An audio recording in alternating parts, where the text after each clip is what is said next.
So, Mary Beth, before we conclude, though, I want to ask you the three questions I ask everybody who comes on my show. So, what do you think is the greatest innovation of all time? Well, when I saw the question, I read it as the greatest innovator. Mm, And from my perspective, it's Steve Jobs. hmm. You know why? Why? I read his book, and he built the one of the best companies in the world with the best product. He lost it and he came back. Hmm. That's my inspiration. He was conflicted. He was sometimes tough to work with. He paid attention to every single detail. I teach marketing on the side. I use it as an example in my marketing classes, and I use it an example to my, um, product project team that the boxes Apple products come in are the best boxes in the world. The wires are white, and years ago, a physician, on an advisory board said to me, "Mary Beth, you're different because you pay attention to the details." Mm. And he paid attention to every detail, and sometimes it's not the big things. It's yes, the big things, but being able to pay attention to the details to deliver, and especially in these hard times, being able to face such challenges and adversity and pick yourself up every day. And I think about him and I say, look what that man did and the mark he left on the earth. Not that I would ever say, but wow,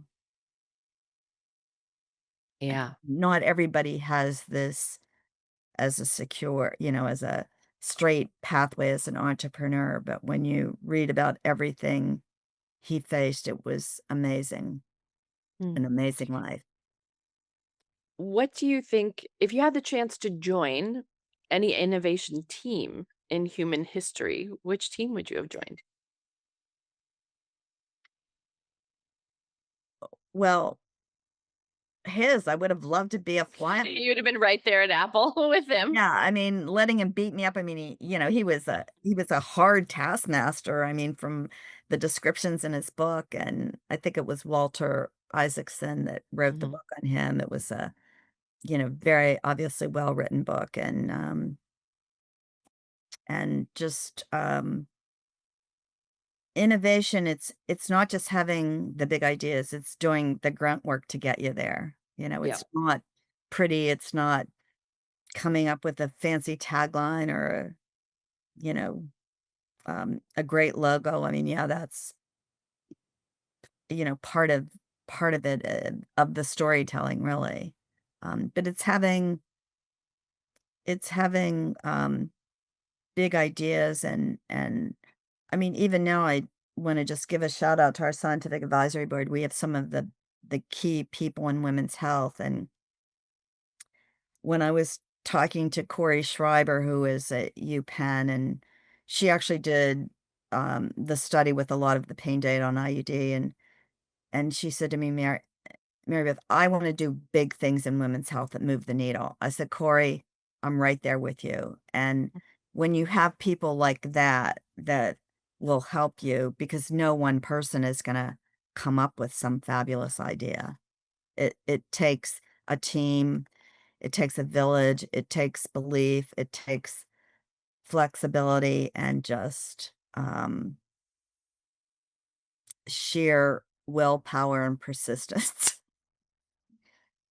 I mean, and the last question is, what is the innovation that the world most needs now? That's a hard one. I keep thinking it's something surrounding AI, that it's, we're on the cusp of a whole new, basically, frontier, and will that frontier lead to breakthroughs, whether it's on drug development or anything that can help human health, um, help to cure cancer, help women's health in any way. I mean, cancer has become a chronic disease, and, women and men, and it's it's not going away, and we've been chipping away at it. So I guess that would be it.